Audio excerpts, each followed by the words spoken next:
The normal person required dash fresh air for respiration. Option है 0.1 metre cube per hour, 10 metre cube per hour, 1 metre cube per hour, 25 metre cube per hour. ठीक है, तो एक normal person को एक दिन में, sorry, एक नॉर्मल पर्सन को एक घंटे में 1 metre cube air, fresh air लगती है रेस्पिरेशन के लिए. ठीक है, तो इसका ऑप्शन है सी, 1 मीटर क्यूब पर आवर, या फिर 25 मीटर क्यूब पर डे. दो दो इधर कंफ्यूजन के लिए दिया हुआ है. कुछ बुक्स में तुम्हें ऐसा दिया जाएगा, normal person required 25 metre cube per day fresh air for respiration. इधर थोड़ा सा यूनिट का चेंजेस किया. यूनिट याद रखना, 1 metre cube per hour requirement है, या फिर 25 मीटर क्यूब पर डे इतनी रिक्वायरमेंट है फ्रेश एयर की for respiration. Then second, causes of indoor air pollution. Indoor air pollution किस वजह से हो सकता है? First, combustion. कंबशन के थ्रू हो सकता है. किचन में कंबशन हो आएगा तो पोल्यूशन हो सकता है. देन टोबैको स्मोकिंग कर रहे होंगे घर के अंदर तो. Then radon emission, all of the. Radon emission यानी क्या रहता है कि जो रेडिएक्ट, अगर जो घर, अपना घर अगर सपोज जहाँ कंस्ट्रक्ट किया उसके नीचे, अगर उसके नीचे अगर रेडियो एक्टिव एलिमेंट्स होंगे तो रेडॉन इमिशन के चांसेस ज़्यादा होते हैं. वो रेडॉन्स क्या रहते हैं? रेडॉन्स क्या करते हैं कि जो फाउंडेशन के थ्रू, अर्थ सरफेस में से फाउंडेशन के थ्रू हमारे घर में आ सकते हैं, तो उससे भी क्या हो सकता है, इंडोर पोल्यूशन हो सकता है, और वो बहुत डेंजर है रेडॉन इमिशन. इसलिए जो कॉजेस ऑफ इंडोर पोल्यूशन है वो है combustion, tobacco smoke, radon emission है. ऑल ऑफ द वो answer D. Then, dash is a condition affecting office workers, typically marked by uh, respiratory problem, attributed to unhealthy and stressful factor in working environment. तो ये condition रहती है, condition को बोला जाता है सिक बिल्डिंग सिंड्रोम. इलनेस नहीं है, सिक बिल्डिंग सिंड्रोम इसका आंसर है. Then third option building illness. Building illness भी नहीं है, नन ऑफ द. ठीक है, और ये सिक बिल्डिंग सिंड्रोम ऐसा रहता है कि पर्टिकुलर उसी बिल्डिंग या उसी रूम के लिए लोकेटेड रहता है. अगर तुम उस बिल्डिंग से बाहर चल जाओगे तो तुम्हें हेडेक, रेस्पिरेटरी प्रॉब्लम जो बिल्डिंग में हो रही थी, अनहेल्दी एंड स्ट्रेसफुल एनवायरनमेंट जो हुआ था, वो बाहर आने के बाद नहीं मिलेगा. इसलिए ये टाइप के फिनोमेना को बोला जाता है कि, या फिर ये टाइप के कंडीशन को बोला जाता है कि sick building syndrome. Option B. Then poor ventilation in house causes. Poor ventilation की वजह से क्या क्या हो सकता है? Increase in oxygen level. अगर वेंटिलेशन प्रॉपर नहीं तो ऑक्सीजन लेवल तो ऑब्वियसली इंक्रीज नहीं होने वाली, क्योंकि हम क्या करेंगे, कंटिन्यूसली ऑक्सीजन कंज्यूम करेंगे. इसलिए ये ऑप्शन गलत है. Then decrease in carbon dioxide level. Carbon dioxide level क्या हो जाएंगे, इंक्रीज होते रहेंगे, डिक्रीज नहीं होंगे, क्योंकि हम ऑक्सीजन लेंगे और कार्बन डाइऑक्साइड एक्सेल करेंगे. Then increase in temperature and humidity. और टेम्परेचर एंड ह्यूमिडिटी बराबर है इंक्रीज होंगी, क्योंकि जब हम रेस्पिरेशन करेंगे, रेस्पिरेशन में जो कार्बन डाइऑक्साइड जब या फिर एक्सेल करेंगे, तो वाटर मॉलिक्यूल्स या फिर मॉइस्चर क्या होगा, हमारे बॉडी के अंदर से मॉइस्चर क्या होगा, बाहर जाएगा, तो उस वजह से क्या होगा, इंडोर एटमॉस्फेयर में की ह्यूमिडिटी वो इंक्रीज होगी. इसलिए ऑप्शन सी.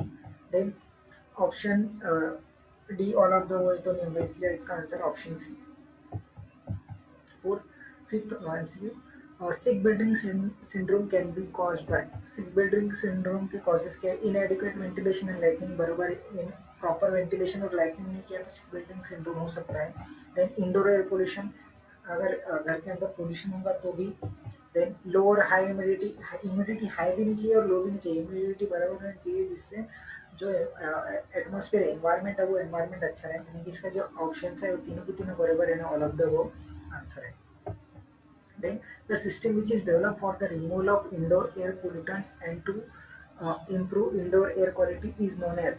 फर्स्ट ऑप्शन है वेंटिलेशन. बराबर है, वेंटिलेशन उसमें क्या करते हैं कि इंडोर एयर इंडोर एयर में की जो इंडोर में की जो पोल्यूटेड एयर है उसको रिमूव करते हैं और फ्रेश एयर क्या करते हैं, इंट्रोड्यूस करते हैं, उसे वेंटिलेशन कहा जाता है. लाइटनिंग. लाइटनिंग में लाइट इंप्रूव की जाती है, तो लाइटनिंग ऑप्शन नहीं, ए ऑप्शन बराबर है. बोथ ए एंड बी भी नहीं हो सकते, क्योंकि बी ऑप्शन तो नहीं है. So option D is, and option D is none of the above. So option A क्या है हमारा बराबर ऑप्शन है, वेंटिलेशन वगैरह. देन अब आप सोच रहे हैं कि पहला ऑप्शन मेरा करेक्ट हो गया, फिर भी मैं चारों के चारों ऑप्शन क्यों देख रहा है. ये आप हमेशा आदत बना लो कि पहला ऑप्शन आपको अगर सही भी लगे तो भी चारों ऑप्शंस पढ़ने चाहिए, क्योंकि आखिरी का ऑप्शन क्या हो सकता है हमें नहीं बता सकते, क्योंकि वो उससे मोस्ट अप्रोप्रिएट हो सकता है. बराबर है, इसलिए हमेशा ये आदत बना लो कि चारों के चारों ऑप्शंस पढ़ने हैं. पहले ऑप्शन में ऑब्वियसली मिल सकता है तुम्हें, तो जैसे हमें मिला है. Then Mechanical ventilation provides better indoor air quality than natural ventilation. True और फॉल्स है, ऑब्वियसली ट्रू है। मैकेनिकल में क्या करेंगे अपन, फोर्सफुली क्या करेंगे, फ्रेश एयर क्या करेंगे, इंट्रोड्यूस करेंगे, और पोल्यूटेड एयर क्या करेंगे, बाहर करेंगे। नेचुरल में क्या करेंगे, नेचुरल में डिपेंड रहना पड़ेगा हमें नेचर की तरफ। इसलिए जितना ventilation, proper ventilation mechanical ventilation में होगा, उतना नेचुरल वेंटिलेशन में नहीं होगा। इसलिए सेंटेंस क्या है, ट्रू है। Then in which system ventilation achieved by providing exhaust fan and ducts? कोणती सिस्टम में वेंटिलेशन अचीव होता, exhaust fan and ducts provide करके? Mechanical ventilation, natural ventilation, both A and B and none of the. Mechanical ventilation में exhaust fan and ducts use किए थे। Natural ventilation में simply हम क्या करते हैं, डोर्स विंडोज ओपन कर दिया, बाहर की जो एयर है वो क्या होती है, सिर्फ सर्कुलेटर या फिर क्रॉस वेंटिलेशन प्रोवाइड करके हो सकता है। तो इसलिए ऑप्शन इसका क्या है, mechanical ventilation, option E. Then, which of the following plant converts CO2 to O2 in night time? Generally क्या रहता है कि डे टाइम में ही ये कन्वर्जन होता है, CO2 टू फोटोसिंथेसिस प्रोसेस के through CO2 to O2 conversion जो होता है प्लांट्स वो डे टाइम में करते हैं। नाइट टाइम में कुछ ही प्रकार के प्लांट्स है जो नाइट टाइम में करते हैं। तो इधर ऑप्शन जो है aloe vera, spider plant, snake plant, golden petrol. तो इसमें से जो स्नेक प्लांट है, स्नेक प्लांट क्या करता है कि नाइट टाइम में भी कन्वर्ट करता है ऑक्सीजन, नाइट टाइम में भी कन्वर्ट करता है कार्बन डाइऑक्साइड को ऑक्सीजन में। तो इसका ऑप्शन है सी। देन ये सभी के सभी प्लांट जो, ये सभी के सभी plants indoor air quality improve करने के लिए घर में लगाए जा सकते हैं, ध्यान रखिए। Then weak odour is not detected in the presence of strong odour, बराबर है। इसका ट्रू और फॉल्स पूछा गया है। वीक ओडर जो है वो स्ट्रॉन्ग ओडर में डिटेक्ट नहीं होती है, यानी कोई एक स्मॉल कम इंटेंसिटी की अगर ओडर होंगी और दो एक ज़्यादा इंटेंसिटी की ओडर होंगी, तो उस समय क्या होगा कि स्ट्रॉन्ग इंटेंसिटी की ओडर ही हमें स्मेल किएगी, इस वीक की नहीं स्मेल किएगी। इसे ओडर मास्किंग भी कहा जाता है। तो ये सेंटेंस क्या है, ट्रू है, ऑप्शन ए।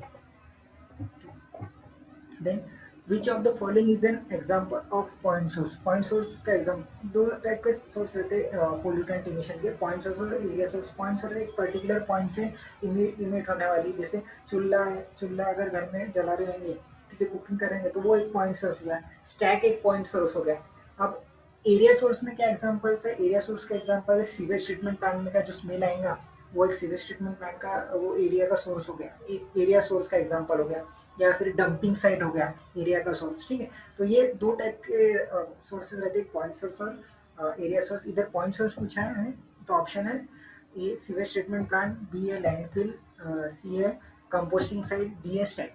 तो पहले तीन ऑप्शन जो है sewage treatment plant, landfill, composting site, ये एरिया सोर्स है, क्योंकि ये जो जो पोल्यूटेंट्स इमिट होने वाले हैं, स्मेल या फिर पोल्यूटेंट्स इमिट होने वाले वो एरिया से इमिट होने वाले, एक पर्टिकुलर पॉइंट से नहीं। स्टैक में क्या होता है, एक पर्टिकुलर पॉइंट से क्या होते हैं इमिट होते हैं, पर्टिकुलर स्टैक से ही क्या होते हैं इमिट होते हैं। अब सीवेज ट्रीटमेंट प्लांट का एरिया जो रहता है वो बड़ा रहता है, अलग अलग ट्रीटमेंट यूनिट्स रहते हैं। तो उधर क्या है, उससे क्या रहता है, एरिया सोर्स का रहेंगे, उसे पॉइंट सोर्स नहीं कहते। Then option D is the stack, correct option.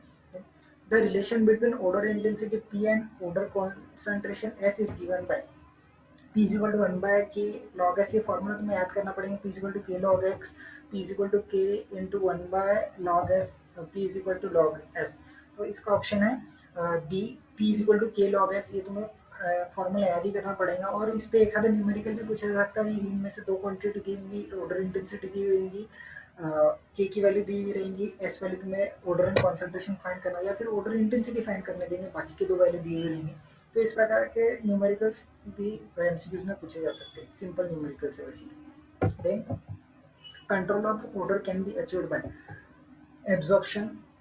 Order control किस प्रकार के ऑप्शन एब्जॉर्प्शन बराबर है एक आधा मटेरियल क्या करेगा, जहाँ से ऑर्डर प्रोड्यूसर वो एब्जॉर्ब कर लेगा, तो कंट्रोल हो जाएगा ऑर्डर का। देन एड्सॉर्प्शन, एड्सॉर्प्शन भी से भी अपन क्या कर सकते हैं, ऑर्डर कंट्रोल कर सकते हैं। देन कंबशन, कंबशन में जितनी जो ऑर्डर प्रोड्यूसर आएंगे, जहाँ से ऑर्डर प्रोड्यूसर आएगा जो या फिर जो ऑर्डर प्रोड्यूसिंग गैसेज आएंगे उसे कंबशन करके रिमूव कर सकते हैं, यानी वो कंट्रोल हो जाएगा। All of the above answer, all of the mention क्या आंसर बराबर है, answer D. Then, when two orders are mixed, the stronger one will predominate than it is.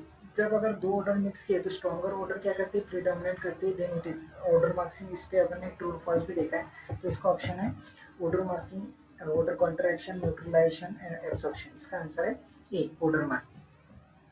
Then measurement of odour can be done by odour कहाँ किस प्रकार के major किए जाते हैं ऑस्मोमीटर ये डिवाइस है उससे अपन ओडर क्या कर सकते हैं मेजर कर सकते हैं डिटर्मिनेशन ऑफ थ्रेशोल्ड कॉन्सेंट्रेशन ये भी एक प्रकार का ओडर मेजरमेंट टेक्निक्स है इसमें ये किया जाता है एक स्मॉलर कॉन्सेंट्रेशन का एक पर्टिकुलर सब्सटेंस प्लेस किया जाता है उसका सब्सटेंस का जो क्वांटिटी कॉन्सेंट्रेशन वो धीरे धीरे इंक्रीज किया जाता है जब तक वो ओडर प्रोड्यूस नहीं कर रहा जिस समय उसने ओडर प्रोड्यूस किया उस समय उसका जो है वो थ्रेशोल्ड कॉन्सेंट्रेशन पता कर लेते हैं उससे भी हम क्या कर सकते हैं ऑर्डर मेजर कर सकते हैं determination of type and intensity of atmospheric odour ये भी एक है तो ये ऑप्शन डी जो ऑल ऑफ द अबव और ऑल ऑफ द इनिशियल ये ऑप्शन बराबर है D option then orientation of a building is responsible for control of indoor air बराबर है ओरिएंटेशन ये ट्रू और फॉल्स का स्टेटमेंट है तो ऑप्शन आएगा ट्रू ओरिएंटेशन में हमारी बिल्डिंग की किस प्रकार है तो उस पर एयर पोल्यूशन डिपेंड रहता है इंडोर एयर पोल्यूशन डिपेंड करता है जैसे कि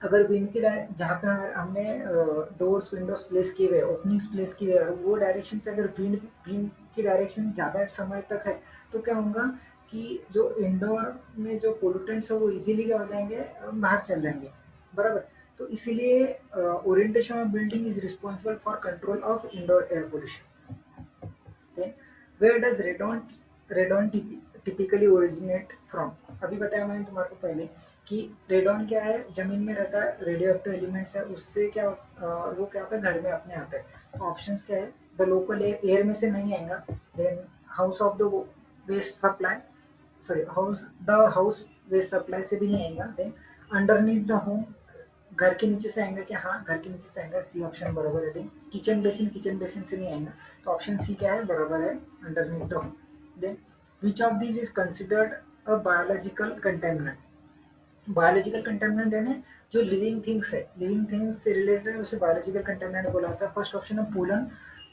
पोलन बोलते जो प्लांट्स के जो फ्लावर्स रहते हैं फ्लावर्स के ऊपर जो बारीक बारीक ये रहते हैं उससे पोलन कहा जाता है और ये प्लांट्स के रिप्रोडक्शन के लिए भी मेन फैक्टर रहता है तो इसलिए पोलन जो है बायोलॉजिकल कंटेमिनेंट है देन सेकंड पेस्टिसाइड नहीं है केमिकल है कंटेमिनेंट देन टोबैको स्मोक भी नहीं है बायोलॉजिकल कंटेमिनेंट रेडॉन तो नहीं है तो ऑप्शन ए क्या है बराबर है pollen then which of these is a harmful pollutant released by combustion of food in kitchen कौन सा पोल्यूटेंट है जो कंबशन ऑफ फूड इन से रिलीज होता है तो first option nitrous oxide then chlorine CFC and carbon monoxide तो option क्या है डी कार्बन मोनोऑक्साइड हार्मफुल सबसे ज़्यादा हार्मफुल केमिकल है सॉरी पोल्यूटेंट है जो कंबशन ऑफ फूड से प्रोड्यूस होता है then under what circumstances might opening windows and doors worsen your homes indoor air quality इसी कौन से कंडीशन में तुम्हारी घर के अंदर की जो इंडोर एयर क्वालिटी वो खराब होंगी डोर्स एंड विंडोज ओपन करने के बाद तो फर्स्ट ऑप्शन है when it particularly warm outside अगर घर के बाहर अगर गर्मी है टेम्परेचर ज़्यादा है उस समय अगर आप खिड़की दरवाजे खोल रहे हो तो घर की इंडोर एयर क्वालिटी खराब होगी कि नहीं खराब होगी क्योंकि अगर बाहर का टेम्परेचर ज़्यादा है यानी डे टाइम है तो क्या होगा जो पोल्यूटेंट्स हायर एलिवेशन पे चल जाते हैं लोअर एलिवेशन पे नहीं रहते और अपना घर हमेशा ग्राउंड लेवल पे रहा तो वो प्रॉब्लम नहीं है या फिर फर्स्ट सेकंड फ्लोर पे रहा तो कुछ प्रॉब्लम नहीं है देन सेकेंड लेकिन अगर फर्स्ट कंडीशन में अगर हमने डोर्स विंडोज ओपन किए तो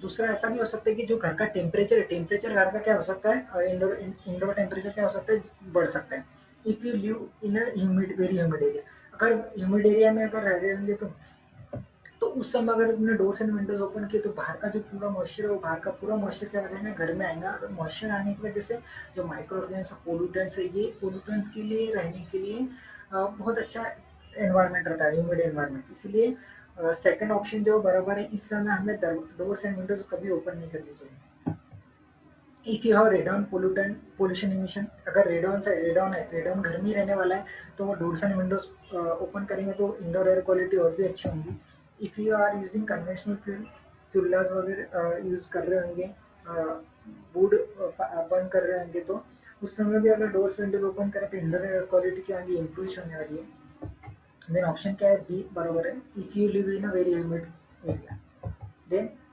in dash two odors of opposite nature are mixed together then the resultant will not produce any kind of odor यानी दो अपोजिट नेचर की ऑर्डर अगर हमने दो अपोजिट नेचर की ऑर्डर हमने मिक्स किए तो रिजल्टेंट जो है वो रिजल्टेंट कुछ भी ऑर्डर नहीं प्रोड्यूस करेंगे। इसे क्या कहा जाता है, न्यूट्रलाइजेशन किया जाता है। म्हणजे अपोजिट नेचर के है, जैसे अपन न्यूट्रलाइजेशन ऑफ वाटर बोलते हैं, एसिड बेस क्या करते हैं, रिएक्ट करते हैं। तो क्या अपोजिट नेचर के केमिकल्स यूज करके हम न्यूट्रलाइजेशन करते हैं। इधर अपोजिट नेचर की ऑर्डर से क्या करते हैं कि जो ऑर्डर रिजल्टिंग ऑर्डर ऑर्डर है वो ऑर्डर प्रोड्यूस नहीं होती, तो उसे क्या कहा जाता है, odour neutralisation. Then according to odour scale, odour intensity of threshold level is, threshold level की ऑर्डर इंटेंसिटी 1 रहती है। इधर ऑप्शन है 0 1 2 3। तो ऑप्शन बी क्या है, बरोबर है। अब इसमें तुम 5 से 6 ये क्वेश्चन में एक आधा क्वेश्चन पूछा, क्योंकि इसी पे 5 से 6 क्वेश्चन बोलेगा, बता सकते हैं। जीरो जो लेवल है वो जीरो लेवल रहती है नो ऑर्डर के लिए, 1 जो रहती है थ्रेशोल्ड के लिए, 2 जो रहती है 2 जो रहती है स्लाइड के लिए, 3 जो रहती है मॉडरेट ऑर्डर के लिए, 4 जो रहती है वो स्ट्रॉन्ग ऑर्डर के लिए, और 5 जो रहती है वेरी स्ट्रॉन्ग ऑर्डर के लिए। तो ये जो है 0 to 5 जो लेवल्स है, थ्रेशोल्ड लेवल्स है ऑर्डर इंटेंसिटी के, इस पे एक आधा क्वेश्चन आ सकता है।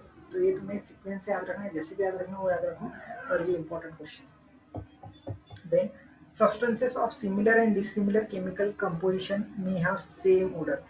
दो अलग सब्सटेंसेस जिनका केमिकल कंपोजिशन अलग है, क्या उनके ऑर्डर सेम हो सकते हैं? हाँ, इसका ऑप्शन से ट्रू ट्रू और फॉल्स क्वेश्चन है। तो ट्रू है ये, क्योंकि अ, उसका कंपोजिशन भी अलग है। ऑर्डर क्या, वो सब्सटेंस कौन से टाइप का गैस इमिट कर रहा है। अगर उसका केमिकल कंपोजिशन अलग है लेकिन वो एक ही टाइप का गैस इमिट कर रहा होगा, तो उनका ऑर्डर तो सेम आने के चांसेस है। और कभी कभी क्या होता है कि कुछ दो अलग अलग टाइप के गैसेस का भी, या फिर दो अलग अलग टाइप के पोल्यूटेंट का भी जो ऑर्डर है वो सेम आ सकता है। इसलिए ऑप्शन ए क्या है, बरोबर है।